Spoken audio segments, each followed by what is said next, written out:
Okay, this is actually insane. So, Elden Ring Shadow of the Erdtree comes out in a few days, and we're starting to see reviews this morning. I myself did get a review copy and put about 20 hours into it. It still feels like I'm nowhere near done. This feels like a repeat of the base game's review cycle, where I thought I can probably finish this before the embargo, and I was nowhere close to done with the game, even after like 50 some hours put into it. With this DLC, 20 hours in, it feels like I'm about maybe 2/5 of the way through, based on the progress that I've been making and how much of the map I've explored. But even then, I don't know all the nooks and crannies and secrets that lurk in this massive, utterly massive expansion. And now seeing what the review scores look like, it is actually crazy. And this game, this DLC, might just break a record. Looking at the overall aggregate metascore from over 50 reviews, we're looking at a universal acclaim metascore of 95%. I don't know if we've ever seen this score in a DLC or in an expansion. And look, we're talking about an era in games where a lot of expansions have gotten incredible acclaim. It wasn't long ago that Destiny 2 The Final Shape launched to great acclaim from critics and fans alike. That's sitting at a metascore of 90%, which is still very freaking good. And then when you think of great expansions and DLCs, you think of, say, Witcher 3 Blood and Wine. That's sitting at a 92% from roughly 50 critic reviews. And then moving on to, say, Cyberpunk 2077 Phantom Liberty, which had a rough start but made up for it with an expansion that delivered and with various updates that overhaul the game. This DLC sitting at an 89%, so on and so forth. You think of Final Fantasy XIV's expansions like Endwalker, which is sitting at a 92% metascore, or Shadowbringers, which is sitting at a 90% metascore. But I don't know of a single DLC, despite this incredible array of expansions and DLCs, I don't know of a single one that has actually achieved a metascore of 95%. And those like extra few percentages beyond, 92 or whatever, that takes a lot to get there. It takes such universal agreement that something is a masterpiece that it drives a score to that level. And that's the general agreement that this DLC is a masterpiece. Having put 20 hours into it, again, I still feel like I've not seen the best this DLC has to offer. But I will tell you that there are very few games in this world right now that I can play for hours and hours on end without having to take a break. And Elden Ring did that for me, and Shadow of the Erdtree did that for me again. I found myself losing track of time with Shadow of the Erdtree, playing, 6 hours at a time or whatever, and maybe more. And this is an expansion that is essentially more Elden Ring, but does so competently, does so with such freshness, because the bosses are all so... I mean, the bosses are my favorite part of a FromSoft game. It's the stuff that I look forward to most. And the bosses in this game are not only incredibly designed and are some of the craziest looking creatures and entities you've ever seen, just the battles themselves and their attacks and moves, and it's all so beautifully realized and presented. And beyond that, they are tough as hell.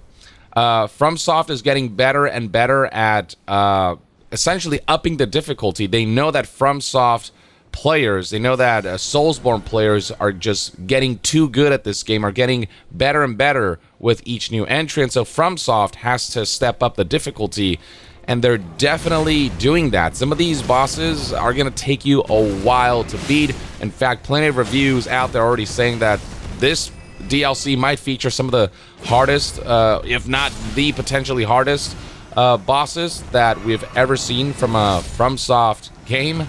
And I'm sure there'll be ways people can use and exploit Elden Ring's just expansive mechanical kind of complexities to be able to come up with intricate solutions and whatever. But I play very traditionally, where I just kind of have melee weapons and go at it like a sort of a more traditional Dark Souls style gameplay experience. And playing it that way, like it is quite the challenge. And I'm someone who refuses to use ashes and summons and whatnot. But that option is there for those who prefer to go that route, and nothing wrong with that. For my part, I just stick to that traditional, I'm gonna beat this boss by myself kind of an experience. And the bosses just are awesome, and I don't want to spoil much more than that.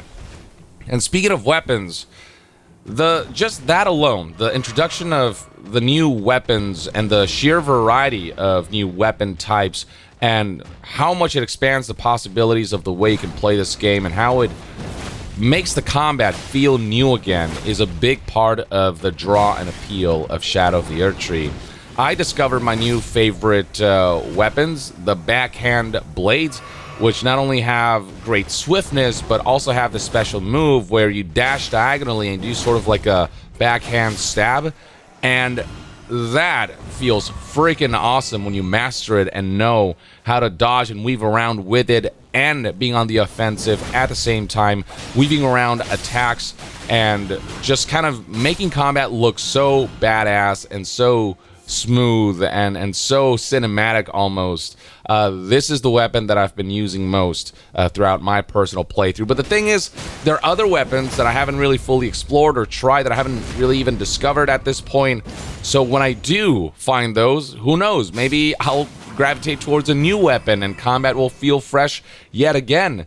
Just the sheer variety of weapons, the kinds of builds you can make, the kinds of options you have to really modify your playstyle to your liking, and to kind of really experiment with the game's intricate combat that is simple to get into but hard to master. That's a big draw and appeal of Elden Ring, and Shadow of the Erdtree just takes that even further into the stratosphere. And then the open world, man, I think that this game is about the size of Limgrave and Caelid put together, just in terms of if you look at the map itself from a volume standpoint or from a surface area standpoint. But even then, like, I feel like it's hard to really gauge how big this DLC is, because it's got so many vertical layers as well. So what you see on the surface area of the map when you attain the map pieces, the map fragments, it doesn't really paint the full picture. And it's worth noting that Elden Ring turns open world design into a true art form. I mean, just the way they place points of interest. I mean, the way the world looks. One of the things that Shadow of the Erdtree offers is new aesthetics, just some of the haunting or beautiful and mesmerizing vistas, but the way they mark landmarks in such a way that's just subtle enough to blend into the environment, but stands out just enough to make you curious to go there and see what you find. And usually you'll find something and it'll lead to great rewards and satisfying outcomes. Just the way the world is so intricately designed to kind of loop around into each other, both horizontally and vertically. So you're trying to reach an area that maybe is up on a cliff, and you're like, how do I get there? And then when you do find a way to get up there, and the way that loops back around to areas you've been into before, like this world just feels so rich in its sense of discovery. And there are not many games that like achieve that at the level that Elden Ring does. And it's all here. You've got mini dungeons you might discover, or loot, or open world bosses, or just anything really. Cool little mini quests or situations that just kind of populate the open world, ruins and or NPCs that might offer valuable items and loot and weapons, equipment, you name it. As I said before, I've spent about 20 hours into this game, and I've only just gotten a second map fragment and done a decent amount of exploration, but I haven't tackled a major dungeon of the second map fragment, and that's 20 hours in. From what I'm seeing, the general consensus from reviews seems to be that this DLC will take about 40 to 50 hours to beat. And I mean, even then, that's just essentially rolling credits while doing a good amount of exploration, but there's still so much left to do and see, is what a lot of reviewers seem to feel. So you might possibly spend even more time beyond 50 hours on this expansion. The length of this expansion and the fact that all of those hours feel substantial and compelling and fun and thrilling. All those hours feel like they respect your time and just really respect the fact that you want to have fun with this game.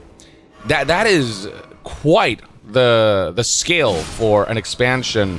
This is like easily FromSoft's biggest expansion. It's not even close, you know what I mean? The sheer amount of content in this expansion is just absolutely absurd. And the fact that they're only asking $40 for this is the cherry on top. This feels like a full-fledged game. Not as big as, obviously, the base game, Elden Ring, but it's still 50-plus hours, potentially, if you really want to see everything it has to offer. The fact that we're getting this at such a value, that makes this expansion even more worthy of praise. And there's no additional monetization elements in this one. There's no microtransactions. There's nothing locked behind whatever. You get everything for $40. Everything. It's all here. You get the full package, and it is one hell of a package. If the first 20 hours alone already offered this much, if 1.5 map fragments out of what I believe to be 4 map fragments total, and exploring those 2 areas and not really even being too deep into the second map fragment, if that already offered 20 hours of gameplay, and when those 20 hours of gameplay already felt so just riveting, I know I'm in for an incredible next 30 hours, maybe more, with the rest of the expansion. And again, I don't feel like I've even gotten to the really good part, and already this expansion feels exquisite. FromSoftware, I don't know how they keep doing it every time now, but they are on this roll. FromSoftware, man, I don't know how they keep consistently releasing sort of masterpiece after masterpiece, but right now they are on a freaking roll. From Soulsborne to Sekiro to Elden Ring to Armored Core. And, when you look at their history, it took them years and years and years of trial and error and nurturing and finding their identity before they hit it big with Demon Souls and then Dark Souls. And then from there, it's just been nothing but consistency. And I feel like FromSoft is such a primary example of what happens when you let a studio cook and when you let them kind of find themselves in the long term.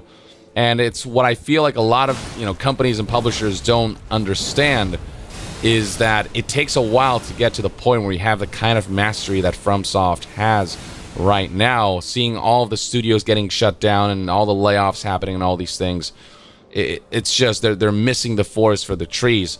And FromSoft right now is the primary example of what happens when you let a studio cook, and when you give them autonomy, and when you don't disrupt this sort of family and wealth of knowledge and experience that's built up over many, many years.